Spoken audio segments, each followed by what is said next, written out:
একাত্তরের অমীমাংসিত ইস্যু দুবার সমাধান করেছে পাকিস্তান, এমন দাবি দেশটির পররাষ্ট্রমন্ত্রী ইসহাক দারের। রাজধানীর সোনারগাঁও হোটেলে পররাষ্ট্রমন্ত্রী পর্যায়ের বৈঠক শেষে তিনি দাবি করেছেন। তবে ইসহাক দারের দাবির সঙ্গে একমত নয় ঢাকা। এ নিয়ে আলোচনা করতে রাজধানীর কাকরাইল থেকে আমাদের সঙ্গে যোগ দিচ্ছেন রাজশাহী বিশ্ববিদ্যালয়ের আন্তর্জাতিক সম্পর্ক বিভাগের সাবেক সভাপতি আব্দুল্লাহ আল মামুন। আব্দুল আল মামুন, আপনাকে স্বাগত জানাচ্ছি। একেবারে শুরুতেই যদি আপনার কাছে যাই, তাহলে ইসহাক দার আজকে আমাদের হৃদয় পরিষ্কার করতে বললেন। পাকিস্তানের দৃষ্টিতে তাহলে আমাদের কি মন পরিষ্কার, অপরিষ্কার নয়, অপরিষ্কার? দেখুন, পাকিস্তানের পররাষ্ট্রমন্ত্রী যে কথাটা বলেছেন, এটি মোটেই সঠিক কথা নয়। কারণ হলো যে আমাদের মন বাঙালি, আমরা জাতি হিসেবে বাঙালি অতিথি পরায়ণ জাতি। এটা বিশ্বব্যাপী সমাদৃত। কাজে একটা অতিথি পরায়ণ জাতির মন পরিষ্কার নয়, এই দাবিটা সঠিক নয়। দ্বিতীয়ত, বাংলাদেশের সঙ্গে পাকিস্তানের অমীমাংসিত ইস্যু থাকা সত্ত্বেও বর্তমান সরকার যে তাদের সাথে সম্পর্ক উন্নয়নের উদ্যোগ নিয়েছে, এটা কিন্তু প্রমাণ করে যে এই সরকারের বা এই সরকারের মাধ্যমে সেটা প্রমাণ করে যে আমাদের মন অপরিষ্কার নয়। একটা বন্ধুসুলভ সম্পর্ক পৃথিবীর সমস্ত কান্ট্রির সাথে বাংলাদেশ চায়। এখন পাকিস্তানের সাথে আমাদের যে অমীমাংসিত ইস্যু, যেটা দুবার হয়েছে বলে মনে করা হচ্ছে, এটা তো ঐতিহাসিক ভাবেই সত্য না। কারণ হলো, আপনি দেখেন এবছর অর্থাৎ 2025-এর এপ্রিলে পাকিস্তান এবং বাংলাদেশের পররাষ্ট্র সচিব পর্যায়ে যে মিটিংটা হয় 17 এপ্রিল, সেখানে কিন্তু বাংলাদেশ স্পষ্টত উল্লেখ করেছে প্রধানত তিনটি বিষয়। একটা ফাইন্যান্সিয়াল, একটা হচ্ছে recognition of crimes against humanity, genocide, যারা তারা যেটা 1971 সালে করেছিল, এবং আরেকটা জি। যেটা আছে। হ্যাঁ, এই বিষয়গুলো তো আমরা অলরেডি ঢাকা সরকারিভাবে উল্লেখ করেছি। তারপরেও এই যে না, পাকিস্তানের উনি এই প্রসঙ্গ পররাষ্ট্রমন্ত্রী, ধরেই কিন্তু বলেছেন মন পরিষ্কার করবার কথা। অর্থাৎ যেই তিনটি ইস্যু সমাধান হলে তার মধ্যে হচ্ছে যে ক্ষমা চাওয়ার বিষয়টি সেখানে খুব গুরুত্বপূর্ণ একটি বিষয়। সেক্ষেত্রে আসলে আমাদের সাথে যে সম্পর্কের কথা বলছেন, এই ধরনের কথাটা আসলে আপনি কিভাবে দেখছেন?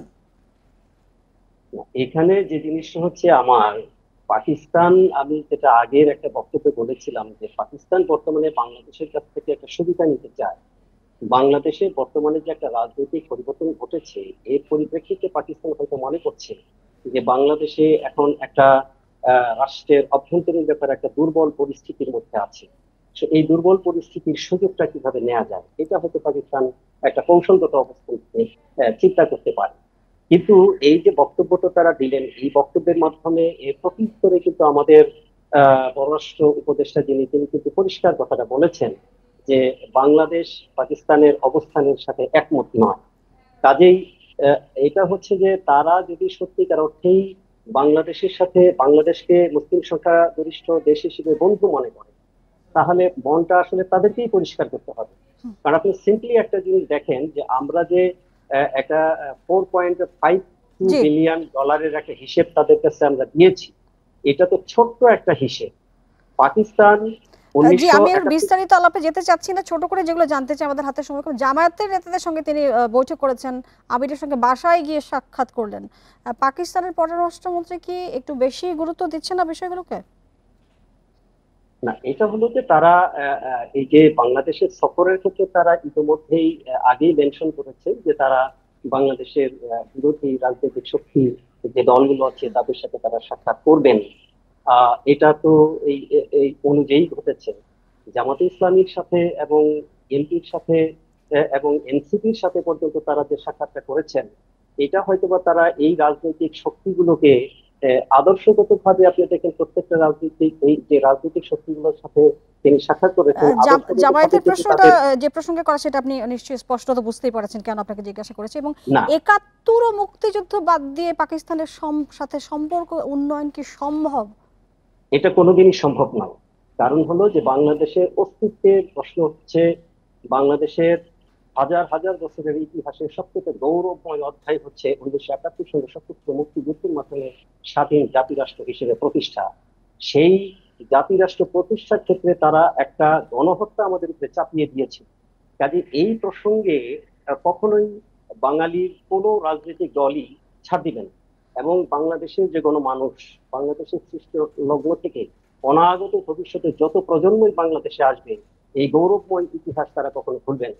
কাজে পাকিস্তান যদি বাংলাদেশের এই গৌরবময় ইতিহাসের দিকটাকে মাথায় না রাখে, তাহলে কিন্তু তারা যে বন্ধুত্বটা আমাদের কাছে চাচ্ছে সেক্ষেত্রে কিন্তু সাফল্য হবে না।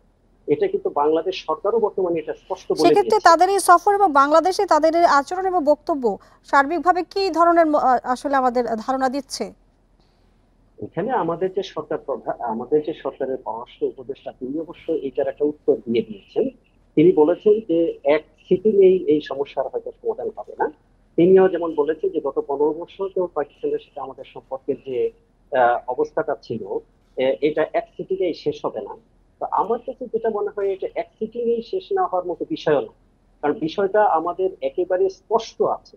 পাকিস্তানের স্টেট ব্যাংক ও পাকিস্তানের সরাসরি ব্যাংক স্টেটমেন্ট আছে যে 1971 সালের 16 ডিসেম্বর পর্যন্ত তৎকালীন পূর্ব পাকিস্তান অর্থাৎ 16 ডিসেম্বরের পরে বাংলাদেশ যে হলো, বাংলাদেশের কি পাওনা তাদের কাছে আছে। এখানে তো হিসেব নিকেশের প্রয়োজন নেই। জি, এটা সেক্ষেত্রে সরাসরি সম্পর্ক উন্নয়নে এখন যে সার্বিক পরিস্থিতিতে চলছে সেক্ষেত্রে বাংলাদেশের যে কূটনৈতিক আচরণ সেটা আপনি কতটুকু সঠিক মনে করছেন?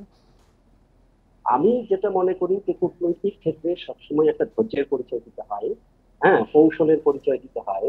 এখানে যে পাকিস্তান যেমন তার যে 71 সালে অপমানজনক লিগেসি, সেটা থেকে তারা উদ্ধার পাওয়ার চেষ্টা করছে, সেই হয়তো কৌশলগুলো তারা করছে। এটা যে আমাদের দাবিটা আদায় করার জন্য আমাদেরকেও ডিপ্লোম্যাটিক পর্যায়ে অবশ্যই শক্ত একটা অবস্থান নিতে হবে।